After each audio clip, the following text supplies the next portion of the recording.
নমস্কার সম্মানীয় দর্শক মণ্ডলী এবং সম্মানীয় শিক্ষক শিক্ষিকাবৃন্দ।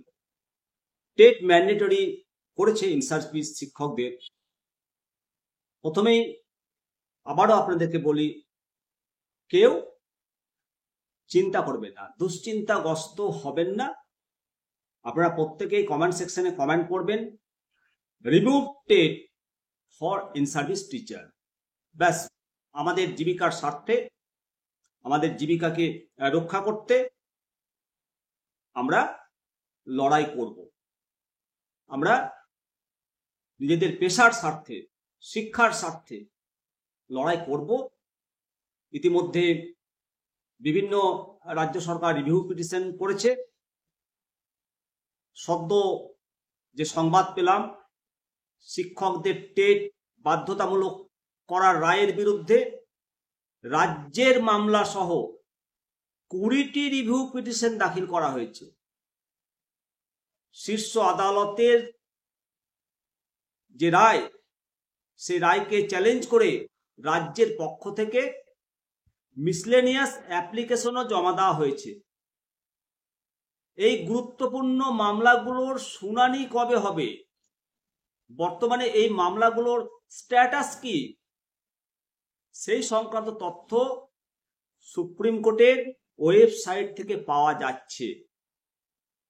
এই মুহূর্তে শিক্ষকদের টেট বাধ্যতামূলক সংক্রান্ত মূল মামলাটার ডায়েরি নাম্বার জেনে রাখুন, 3646/2018, আঞ্জুমান ইসাদি তালিম ট্রাস্ট, বনাম, স্টেট অফ মহারাষ্ট্র, 2018 সালে দায়ের হয়েছিল।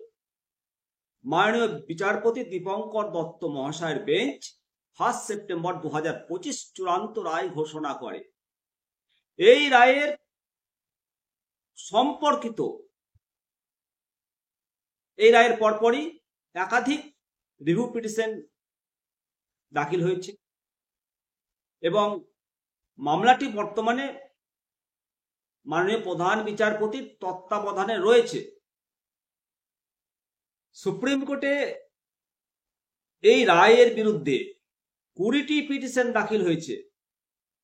বর্তমানে মূল মামলার সঙ্গে সমস্ত রিভিউ পিটিশনগুলো যুক্ত করা হয়েছে এবং সবকটি পেন্ডিং অবস্থায় রয়েছে। মোট পিটিশন 20টি, মিসলেনিয়াস অ্যাপ্লিকেশন 3টি। এই 3টি মিসলেনিয়াস অ্যাপ্লিকেশনের মধ্যে একটা রাজ্যের, বাদ বাকিগুলো রিভিউ পিটিশন। একটি রিট পিটিশনও এর সঙ্গে কানেক্টেড হয়েছে। এই সমস্ত মামলাগুলির একসঙ্গে শুনানির জন্য তালিকাভুক্তি হওয়ার শুধু অপেক্ষা করছে। পশ্চিমবঙ্গের ভূমিকা কি এই মুহূর্তে? পশ্চিমবঙ্গ এই মুহূর্তে মিসলেনিয়াস অ্যাপ্লিকেশন দাখিল করেছে। তার ডায়েরি নাম্বার হলো 675/2025। পিটিশনার হলেন বিশ্বনাথ দাস, বনাম, স্টেট অফ মহারাষ্ট্র। এই আবেদনটি সদ্য 27/10/2025 তারিখে ফাইল করা হয়েছে। এই অ্যাপ্লিকেশনের মাধ্যমে সুপ্রিম কোর্টের যে রায়, টেট ম্যান্ডেটরি বাধ্যতামূলক রায়কে চ্যালেঞ্জ করা হয়েছে।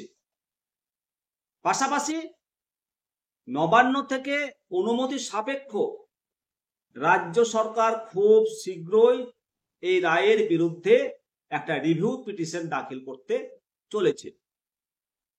রাজ্য সরকার এই আদেশের পরিমার্জন বা মডিফিকেশনের জন্য আদালতে আবেদন জানাবে। মূল মামলার সঙ্গে 18টি মামলা কানেক্টেড হয়েছে, যেগুলোর স্ট্যাটাস প্রত্যেকটাই চ্যালেঞ্জ দেখাচ্ছে। এর সঙ্গে মহারাষ্ট্র হাইকোর্টের যে মামলাগুলি রয়েছে 12/1/2017, 15/1/2015 তারিখে সুপ্রিম কোর্টে চ্যালেঞ্জ হয়েছিল, সেইগুলো এই মামলার সঙ্গে যুক্ত হয়েছে। সবকিছু মিলিয়ে শিক্ষকদের চাকরির ভবিষ্যৎ এখন এই সমস্ত মামলাগুলোর রায়ের উপর নির্ভর করছে। তার উপর সংগঠিত হচ্ছে শিক্ষক আন্দোলন। আপনারা জানেন ইতিমধ্যে সর্বভারতীয় স্তরে একটা শিক্ষক সংগঠন হয়েছে টিএফআই, পশ্চিমবঙ্গ সেখানে নেতৃত্ব দেবে। তাই বলি অযথা চিন্তিত হবেন না।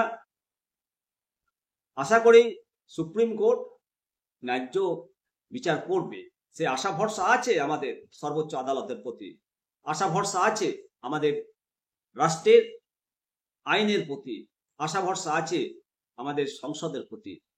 অবশ্যই ন্যায় পাবো আমরা। হয়তোবা কোথাও একটা মিস হয়েছে, সেই মিসে সবার জীবন এভাবে মিসগাইড হতে পারে না। শিক্ষক যদি মিসগাইড হয়, শিক্ষকের জীবিকা যদি মিসগাইড হয়, তাহলে জনসাধারণ কোথায় যাবে?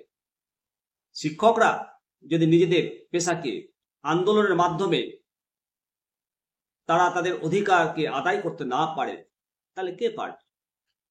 আইন আছে, আইনে বিচার হচ্ছে, সেই বিচারের জাজমেন্ট অবশ্যই শিক্ষকদের পক্ষে আসবে। হ্যাঁ, লড়াইটা হয়তো সাময়িক কঠিন, তবে পজিটিভ ফলাফল অবশ্যই আসবে। অনেকেই হতাশাগ্রস্ত হচ্ছেন এবং অনেক দর্শক বন্ধু আপনারা এমন কিছু নেগেটিভ কমেন্ট করছেন যেটা আমাদেরকে ভাবাচ্ছে। তাই এই ধরনের কমেন্ট করবেন না। আমার মনে হয় আপনারা ভুল বুঝে কমেন্ট করছেন। যে কোনো জিনিস বোঝার পরেই কমেন্ট করা উচিত। সমস্ত শিক্ষক মণ্ডলীকে বলবো, এই মুহূর্তে এক জায়গায় এক সুরে আওয়াজ তোলার দরকার রয়েছে। যিনারা টেট পাস করে চাকরি করছেন, আপনারা কি এই আন্দোলনে আমাদের ডাকে সাড়া দেবেন না? আপনাকে যদি আবার 10 বছর, 15 বছর, 20 বছর পর যদি বলা হয় টেট ম্যান্ডেটরি, তখন আপনি পাস করতে পারবেন তো?